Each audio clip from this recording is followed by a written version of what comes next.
Last time on Fairy Tale The 100 Years Quest, Urza's fierce battle against the Diablos Guild's very own Misaki raged on, and despite being in Misaki's own Hax dimension where she had all the power, Urza's powerful magic was able to subvert it and kind of take it over to a certain degree, catching Misaki completely off guard. And thus, it looks like Urza might have come out on top. Has Misaki been defeated? And if so, what other obstacles still stand within our hero's way? As Selene has gone in because Ignia, son of Ignia, has also entered the labyrinth. Things are definitely going to heat up, so let's check it out. Fairy Tale, 100 Years Quest, Chapter 106, Flame and Moon. So, Ignia and Selene are gonna clash. I'm still hoping that Selene doesn't die or anything. She is by far one of the best characters in this series. Oh, he's making a crib. Gajeel is making a little baby crib out of iron. That's definitely probably not safe. He's a do-it-yourselfer for his family. Just leave the ironworks to him. Levy's probably just impressed that he's taken so much initiative. Okay. And so, Urza and Misaki pop out of the blue world, zone, dimension, whatever, right back in front of Carla, Gajeel, and Gray. They shout out, "Urza, and that lady's back!" And Urza, having arrived back, suddenly screams in agony. Carla realizes, oh no, her damage from the alternate space is accumulating. Oh, and Wendy, I guess having arrived with Panther Lily holding on to Haku of the Diablos Guild, she does Sky Dragon's Breath, instantly healing Urza, or at least just lessening the damage. As Urza sighs in relief, Carla calls out Wendy, and Gajeel says, "Lily was with her too?" Gray goes over and cradles Urza, saying, "Stay with us, Urza." Wendy runs over, saying, "I just cast a bit of recovery magic, but the damage is worse than I thought." However, Gajeel wonders, what about the other lady? Ooh, Misaki completely wrecked. Gray comments, the odds were totally against her, and she still got the job done. Carla mentions, that's our Urza. Gajeel, noticing who Panther Lily is carrying, says, "So what's with the kid?" Panther Lily explains, an enemy. Wendy wouldn't leave him behind, but... And Gajeel dismisses it, saying, just leave him. He's an enemy, right? Wendy comments, would it be alright if we laid him next to that woman?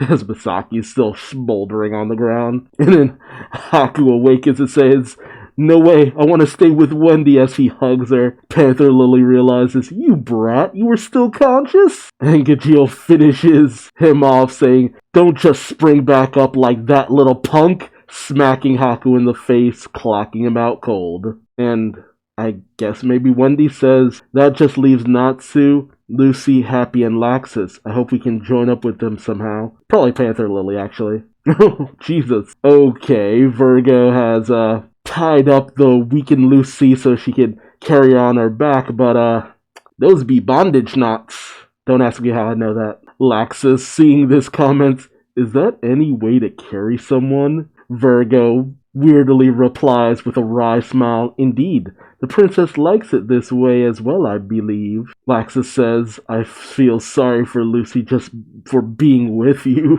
Over with Natsu and Suzaku, who have teamed up to take on Ignia. They've discovered a hidden passway. Suzaku says, "A discovery, a staircase to the underground." Natsu, ready to go, says, "Alright, time to attack." Happy says, "Aye, sir!" But Suzaku says, "Wait, did you not notice? For some time now, the atmosphere has grown thick with magic power every level we descend." Natsu responds, "Yeah, what about it?" Suzaku explains, "It means we may be close to the deepest depth, so take heed." Natsu runs ahead, saying, "I know." Suzaku says, "You care," as Happy runs behind, saying, "Wait for me, Natsu." Natsu then says back to Suzaku, "If anything, you're the one who hasn't been careful till now." Suzaku is shocked by this comment, but Natsu explains, "From the moment Ignia showed up, I've always been ready for war."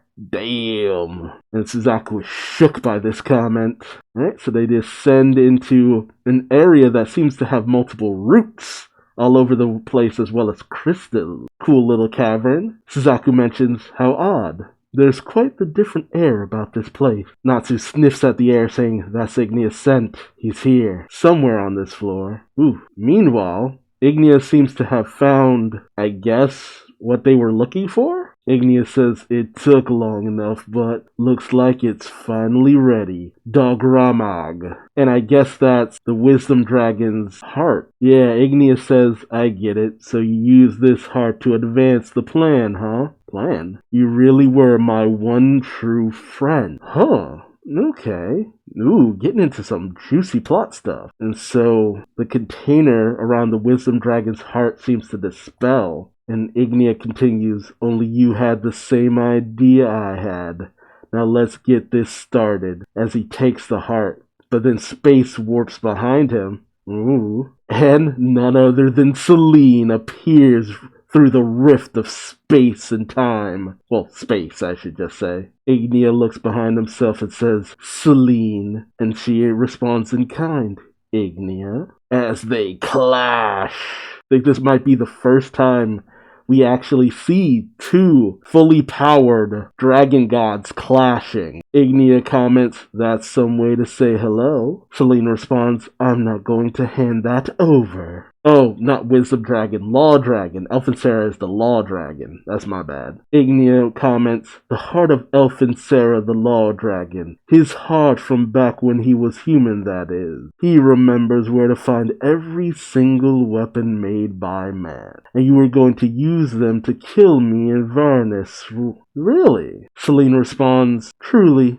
I never imagined you desire the power of humans as well. Ignia scoffs. I got no interest in those weapons, obviously taking Selene a bit off guard. Oh, Ignia holds out the heart and says, and I don't need this heart anymore either. Anymore? Did he already get the information that he needed? Or did he not want information? Well, regardless, as Selene cries out, stop, Ignia incinerates Elfinsera's heart. Much to Selene's shock. Oh, jeez. Yeah, I was wondering, what does that mean for Elfinsera? I mean, all things considered, I would guess he dies from this.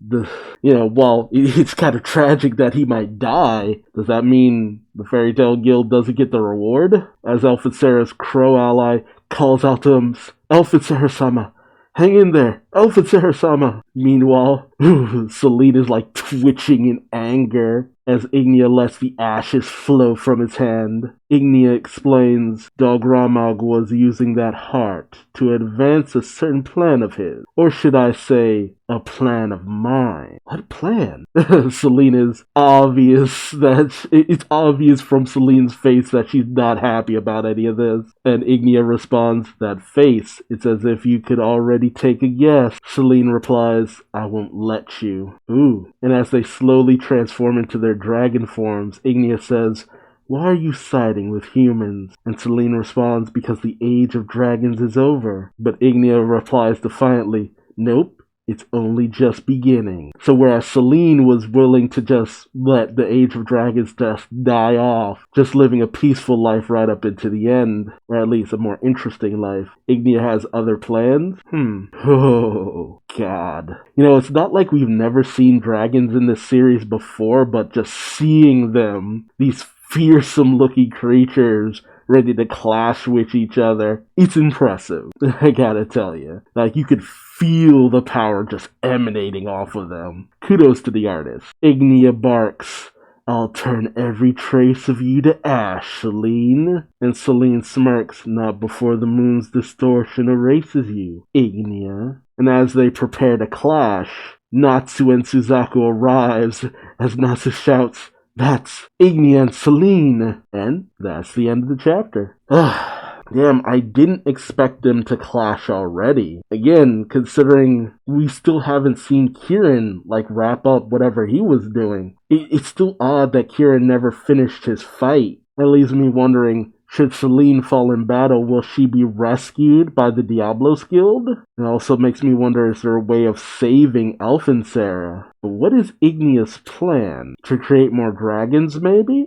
A world of dragons? And in this fight, who do you root for? Ignia or Selene? whose desire is worse at this point. But I do have to say again, I really do hope that Selene doesn't die, because she has been such a fun character in all of this. But this will be one hell of a clash, because we've never really seen anything like this, at least not since Acnologia fought against Ignia, although I doubt that'll have the same kind of impact, all things considered. I guess I would side more with Selene, because Selene at least wants the end of the race, the Dragon Age, but it comes at the cost of however many humans get caught in the crossfire, I believe. While Ignia seems to just want to create an age of dragons, maybe? But I really do find myself wondering, in what way did Ignia get what he wanted? What does that mean? What plan? Like, how will he go about his idea? Is it just that he obtained the knowledge that he wanted